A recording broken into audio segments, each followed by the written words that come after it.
The needle pierced through Italian wool at exactly 9:47 p.m.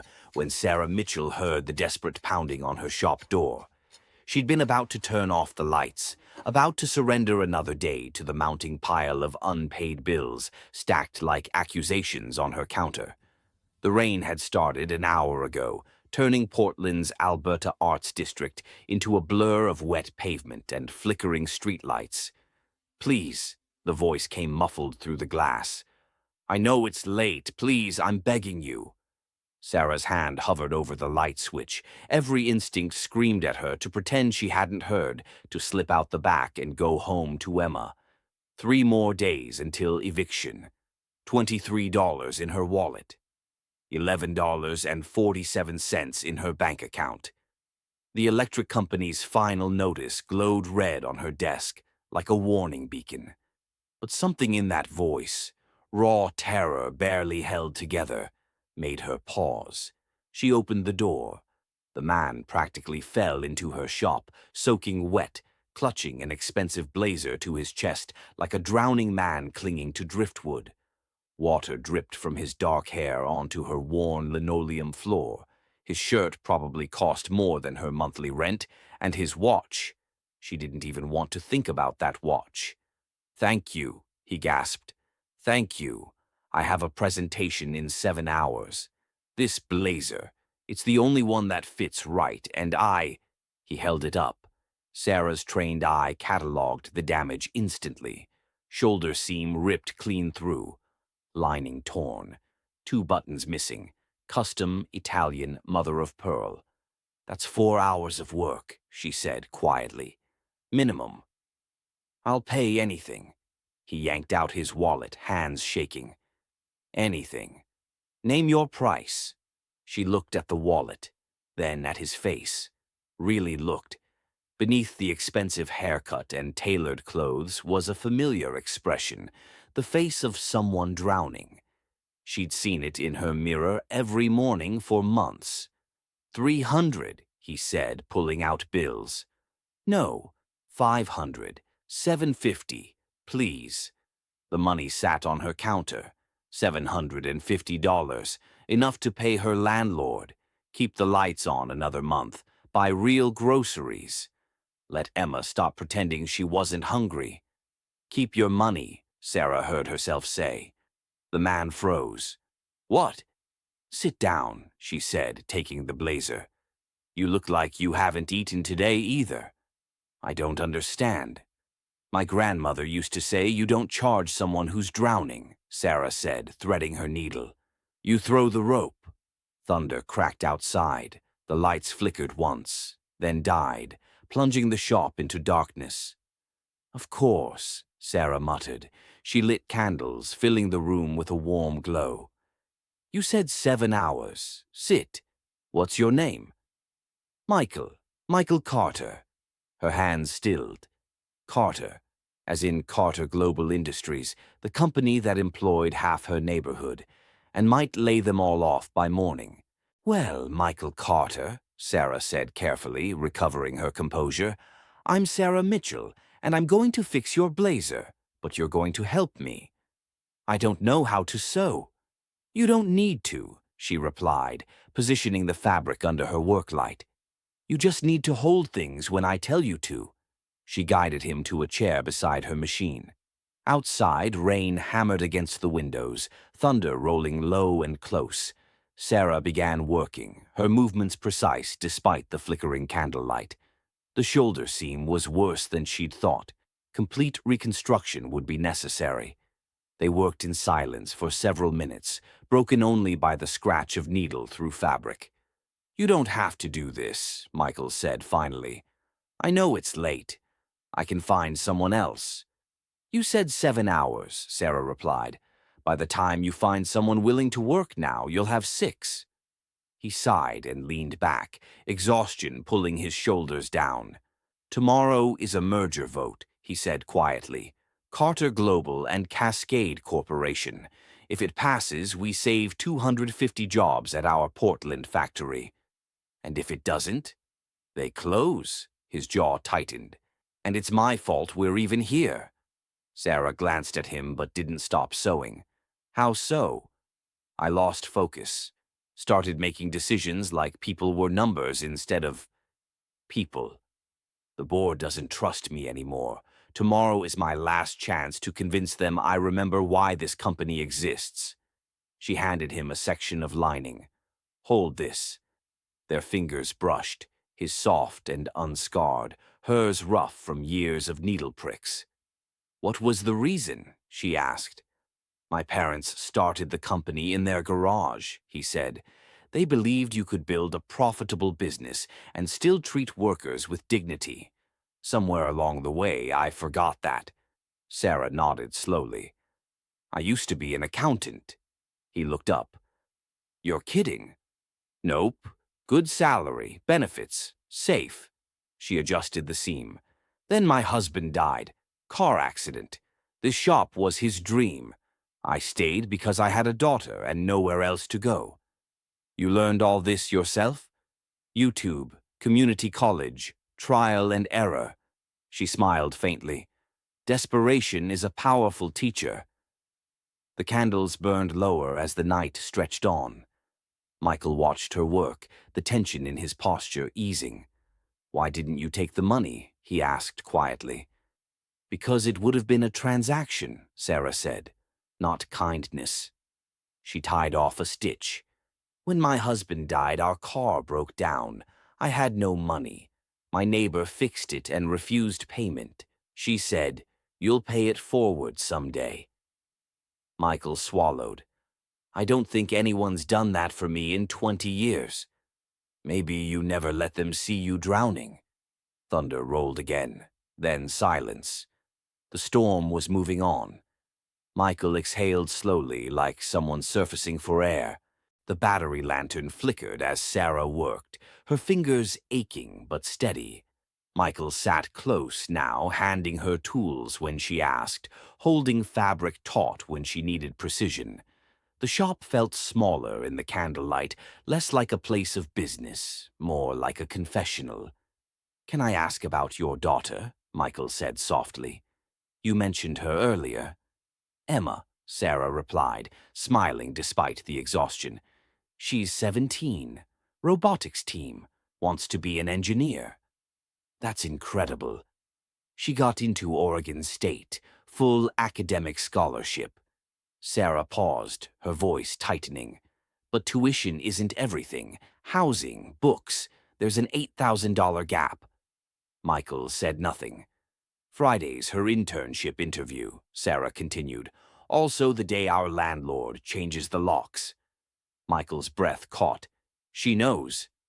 Enough. The lantern dimmed further. Sarah worked faster now, racing the dying light. Thread these, she said, handing him needles. Michael struggled, fumbling with the thin thread. Harder than it looks. Everything worthwhile is. Around midnight, the silence grew heavier. My father built Carter Global for people like you, Michael said suddenly. Not shareholders, not headlines, people trying to survive with dignity. Then don't forget that tomorrow, Sarah said, when you're standing in front of that board. He laughed bitterly. My last conversation with him was an argument. He said I was expanding too fast. I told him he didn't understand modern business. And now I'd give anything to hear him say, I told you so. Sarah didn't reply. She understood regret too well. The shoulder seam was finished. Perfect. But the buttons. She hesitated, then walked to the back of the shop. James's button box sat untouched for years. She opened it. Italian mother of pearl. Vintage. Rare. These were my husband's, she said when she returned. He was saving them. Sarah, I can't. You can. Her hands didn't shake. This matters. The sky outside was lightening when she finished the last stitch. Try it on. Michael stood before the mirror, stunned. The blazer looked reborn. It's perfect. You should go, Sarah said. Save those jobs. He reached for his wallet. No, she said gently. Promise me something instead. Anything. Remember this night." Michael nodded, eyes bright. "I will." He left just as dawn broke. Sarah locked the door and slumped into her chair. 3 days until eviction. $2,000 she'd refused. "I'm an idiot," she whispered. And then she cried. Sarah must have fallen asleep at the sewing table because the next thing she felt was a hand shaking her shoulder. "Mom?" She jerked awake, neck stiff, eyes burning. Sunlight streamed through the shop windows. "Emma," Sarah croaked. "What time is it?" "Almost 9. It's Saturday."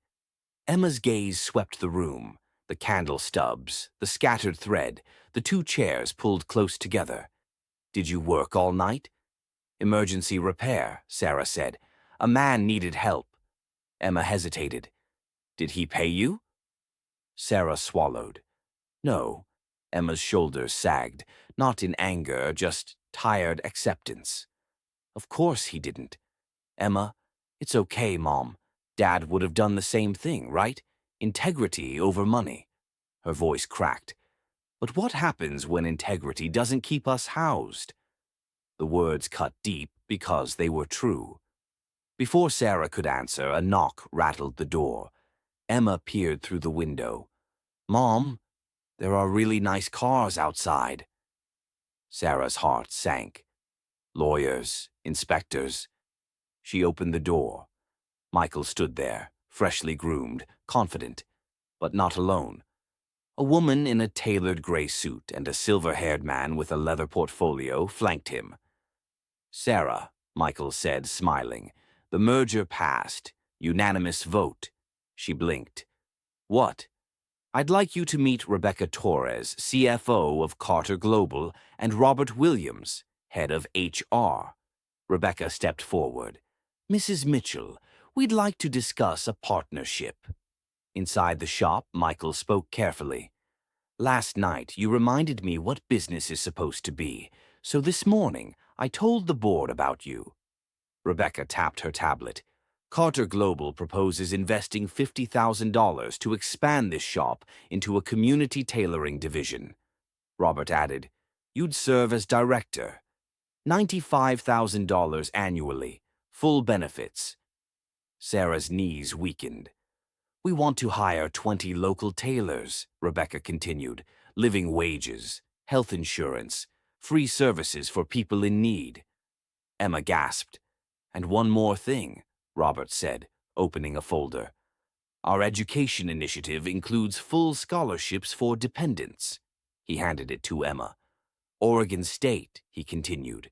"Tuition, housing, books, covered." Emma stared at the page, shaking. "Why?" Sarah whispered. Michael met her eyes. "Because when someone's drowning, you throw the rope." Silence filled the shop. Sarah looked at her daughter, at hope reborn. "Okay," she said. "Yes." Emma collapsed into her arms, and everything changed. The first check arrived on Monday. Sarah stared at it for a long time before touching it, half convinced it might vanish if she blinked too hard. $50,000, printed cleanly. Real. She laughed once, sharp, disbelieving, then pressed her palm flat against the counter to steady herself. Emma took a picture and sent it to their group chat labeled, "We're not homeless anymore." The landlord didn't argue. He smiled, suddenly gracious, and offered to repaint the apartment. By Friday, construction crews filled the shop. Walls came down, new machines arrived, industrial presses, embroidery units, cutting tables, equipment Sarah had only ever seen in catalogs. She spent her days signing forms, reviewing floor plans, learning to speak the language of investors again without losing herself in it. Michael stopped by once, then twice, always brief, always respectful. "You okay?" he asked during the second visit, watching her train 2 new hires. "I'm terrified," Sarah admitted, "but in a good way." "That means you're doing it right." The Mitchell Community Tailoring Center opened 3 weeks later. 20 employees. A waiting list of local artisans, a quiet buzz of pride stitched into every seam. Local news ran a segment. From near eviction to community leader. Sarah avoided watching it. Success was loud, but peace was quiet. Until the email arrived from boardstrategy@carterglobal.com. Subject, Cost Optimization Review, Portland Division. Rebecca's follow-up came minutes later. This isn't from me. I'm fighting it. Michael called that night. They want numbers, faster growth, higher margins. And if we don't, they'll replace leadership. Sarah closed her eyes. You. Yes. Silence stretched between them. They're forgetting, she said finally. I know. A week later, a consultant arrived, slick suit, colder smile. He walked the floor with a tablet, asking questions about output per hour, unpaid services, non-revenue activities. He stopped at a free repair station where an elderly man thanked a young tailor through tears. Why is this free? The consultant asked. Sarah met his gaze. Because dignity doesn't invoice well. That night, Michael stood alone in his office, staring at the city lights. He drafted an email he knew might end his career. Subject, what we stand for. He hesitated, then hit send.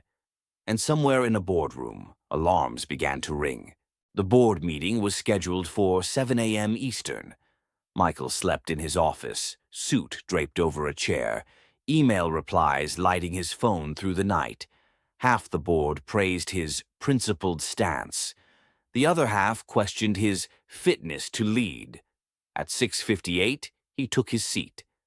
The chairwoman didn't bother with pleasantries. Michael, you've positioned Carter Global as a charity. No, he said calmly. I've positioned it as a company with a conscience. A director leaned forward. Conscience doesn't beat competitors. Actually, Michael replied, sliding a file across the table, it does. Charts filled the screen. Employee retention up 34%, productivity rising, brand trust metrics climbing. The Portland model is outperforming projections, he continued, because people fight harder for companies that fight for them.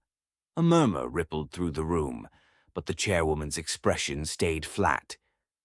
And if the market turns, then we turn together. Silence. Your father built this company on that belief, she said, but sentiment doesn't satisfy shareholders. Michael exhaled slowly. Neither do layoffs in a town already bleeding. The vote was postponed. A warning. That afternoon, Sarah gathered her team. Whatever happens next, she said, no one here is disposable. The consultant was removed 2 days later and replaced with 3. Expenses were frozen, approvals delayed, pressure mounted. Michael called Sarah one evening. If they force me out, they'll dismantle everything we built. Then don't leave quietly, she said. The next morning, an anonymous leak hit the press. Carter Global CEO defies board. Profits second to feelings. Stock dipped 3%. Michael watched the ticker fall, jaw set. Sarah stood in the tailoring center, watching her employees laugh as they worked. 2 worlds, 1 decision left. Michael opened his laptop. This time he didn't write an email. He scheduled a press conference. The morning sun caught the glass facade of Carter Global's headquarters as reporters clustered outside. Cameras, microphones, and a flurry of media assistants set the stage. Michael adjusted his tie, ran his fingers over the cufflinks he'd never worn before. Not for show, he wanted focus. He wanted honesty. Behind him, Sarah arrived with Emma in tow, both holding their heads high. 20 tailors from Mitchell's shop followed, carrying sample garments, sewing tools, and smiles that spoke louder than any press release. A reporter called out, "Mr. Carter, what's this about the Portland tailoring program?" Michael stepped forward. It's about people, employees, community members, and citizens of Portland. Too often we forget that our work affects more than just the bottom line. Today, Carter Global is pledging to lead differently, to invest in the dignity of the workforce and in the futures of those who need a hand. Cameras swiveled towards Sarah. She could feel every eye on her, the skeptics, the curious, the believers. This woman, Michael continued, gesturing towards Sarah, showed me the value of integrity over profit. She refused payment when she could have taken advantage of desperation. She reminded me that leadership isn't about numbers, it's about choices. Choices that impact lives, choices that define us. Sarah's face flushed, but she stood firm. Emma squeezed her hand, whispering, "We did it, Mom." Reporters fired questions. How will this program work? What impact will it have? Is this sustainable? Rebecca Torres stepped forward. Mitchell Tailoring, in partnership with Carter Global, will serve the community with professional clothing and alterations. 20 new jobs are being created locally, and a mentorship program ensures ongoing support. Data shows a measurable impact on employment and confidence, proof that doing good is also doing smart business. Cameras clicked, reporters scribbled, social media feeds lit up instantly. A board member approached Michael afterward, face tight. "You went public before approval. You risked everything." Michael's smile was quiet but resolute. "I risked the stock, not the people. There's a difference. Always a difference." Across town, Marcus, Yolanda, and Tyler read the breaking news on their phones. Texts pinged back and forth. Hope, pride, and relief surged. Back at the tailoring center, Sarah watched her employees bustling with purpose. A delivery of fabrics arrived. Volunteers lined up to be trained. Her eyes softened as she looked at Emma, then at the community they'd all chosen to protect. Somewhere in the chaos, Sarah realized, the rope she had thrown months ago had become a lifeline for hundreds. And now she understood the truth of what her grandmother had said. One act of kindness could create ripples that reached further than she could ever imagine. Back at Mitchell Tailoring, the first wave of clients arrived, some from the media coverage, some from local word of mouth. Sarah moved among them, measuring, adjusting, chatting. She was no longer just a small shop owner. She was the director of a movement that carried dignity in its seams.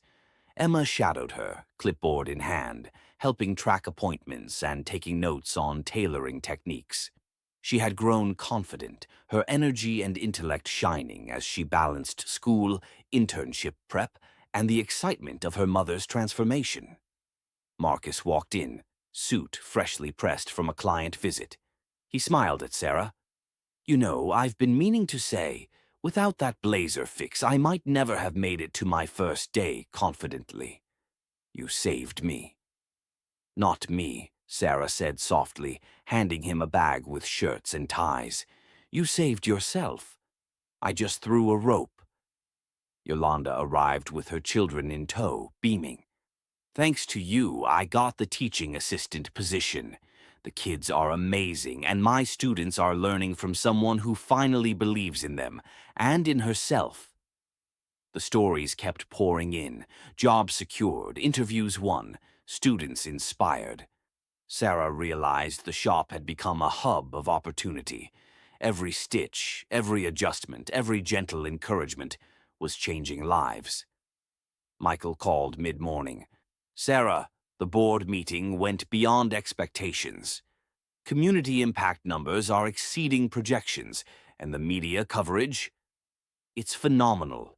People are talking about dignity and kindness because of what you did." Sarah smiled, exhausted but elated. "I think it's more than the blazer. You threw a rope. That's all it took." By lunchtime, the shop was bustling like a beehive. 20 tailors were working stations, laughing, mentoring, teaching, learning. Robert checked in, coordinating volunteer schedules and payroll. Rebecca handled the media queries, ensuring that the focus remained on the community impact rather than corporate vanity. As Sarah looked around, she saw Emma helping a young apprentice thread needles, patiently explaining technique. She saw Marcus showing a client how to adjust cuffs, and Sandra guiding a newcomer in proper seam finishing. She realized they weren't just fixing clothes, they were building confidence, teaching skills, and passing along the same rope that had been thrown to her months ago. The first client of the afternoon, Jessica Brennan, arrived with a radiant smile. She held a small gift bag. "I wanted to say thank you again. I got the job, and this is for you, just a little something." Sarah took the gift, homemade cookies, and hugged Jessica. "That's exactly what I'm talking about. You remember the rope, right? Now go out and throw it for someone else." Later, when the shop quieted down, Sarah stood by the window, looking out at the Portland skyline. The city seemed washed clean after the rain, like a new chapter waiting to be written. She glanced at Emma, who was sketching ideas for her summer internship project. "I think we're going to be okay," Sarah whispered, more to herself than anyone else. Emma smiled, determination in her eyes. "We're going to be amazing, Mom. You just had to let someone help you." Sarah's gaze shifted back to the empty street. 6 months ago, she had been drowning. She had thrown a rope without expecting anything in return. Now, hundreds of ropes were being thrown every day by tailors, teachers, students, and neighbors. The impact of that single choice had grown beyond anything she could have imagined, and for the first time in years, she allowed herself to believe in the impossible. That one act of kindness could change everything. Months passed, and the Portland community continued to feel the impact of Sarah's shop. The once small tailoring business had grown into a recognized hub for opportunity, mentorship, and support. People who had received a rope from Sarah now returned to pay it forward, training newcomers, mentoring teens, and helping neighbors with small jobs and big dreams. Emma had blossomed into a natural leader. Her school recognized her contributions, and she had started a youth mentorship program in parallel with her summer internship. She spoke with a poise and confidence that made Sarah swell with pride. "Mom," Emma said one afternoon, sketching uniforms for local students, "you showed me that helping others doesn't just change them, it changes you too." Marcus visited frequently, no longer just a client, but a friend. "It's amazing how one blazer led to so much," he said, adjusting his tie in the mirror. "I've been volunteering at the shop, teaching people how to present themselves professionally. I never thought I'd be this fulfilled." Even Michael and the corporate board noticed the intangible results. Profits had stabilized, but more importantly, employee engagement and community goodwill had skyrocketed. The media began highlighting Sarah's story as a case study in corporate social impact, not for publicity, but for the authentic change she had sparked. One evening, after the shop closed and the last apprentice had gone home, Sarah and Emma stood side by side surveying the bustling workshop. Threads, fabrics, and laughter lingered in the air, a tangible trace of their collective effort. "I never imagined it would turn into this," Sarah admitted softly. "I just wanted to help a kid get a blazer." Emma grinned. "And you did. But you also gave a community confidence, jobs, and hope.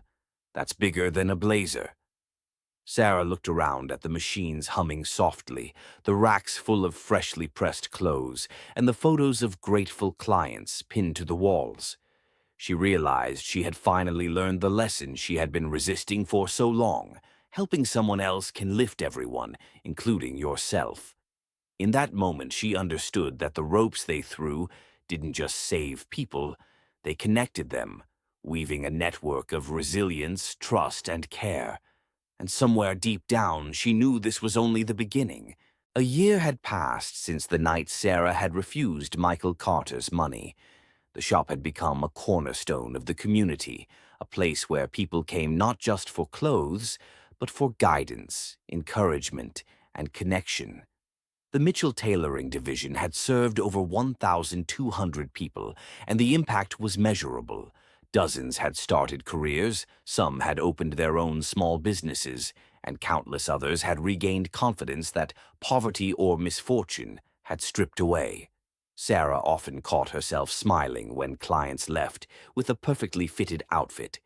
It reminded her of the night she sat by candlelight with Michael, threading a needle, realizing that integrity and kindness weren't just moral choices, they were transformative acts.